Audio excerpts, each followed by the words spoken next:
Transit warrant లేకుండా ఎలా arrest చేస్తారంటూ investigation officer ను ప్రశ్నించిన కేటీఆర్ అరెస్టు చేయమంటూ సుప్రీంకోర్టుకు మాట ఇచ్చిన తర్వాత ఇప్పుడు ఎలా అరెస్టు చేస్తారన్న కేటీఆర్ సుప్రీంకోర్టులో చెప్పిన మాటను తప్పుతున్న మీ అధికారులు కోర్టు ద్వారా ఇబ్బందులు ఎదుర్కోవాల్సి వస్తుందని హెచ్చరించిన కేటీఆర్ కావాలని వచ్చారన్న కేటీఆర్ సోదాలు ముగిసిన తర్వాత కూడా ఇంట్లోకి రావద్దు అంటూ హుకుం జారీ చేసిన ఐటీ అధికారుల పైన మండిపడ్డ కేటీఆర్ శంషాబాద్ ఎయిర్పోర్ట్ నుండి కవితను ఢిల్లీకి తరలించారు ఈడీ అధికారులు. వైద్య పరీక్షలు నిర్వహించిన తర్వాత కోర్టులో ప్రవేశపెట్టి జైలుకు తరలించే అవకాశం ఉంది.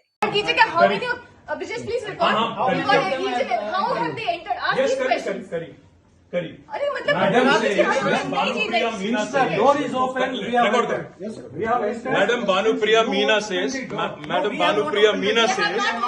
search is over and arrest warrant is produced, and now she says, hold on, and now she says we can't come in. Family cannot come in, and she also says that she has no transit warrant, she cannot produce before a magistrate, but she wants to make a case. Listen, you have given an undertaking in Supreme Court, and now you're violating it. You're in serious trouble.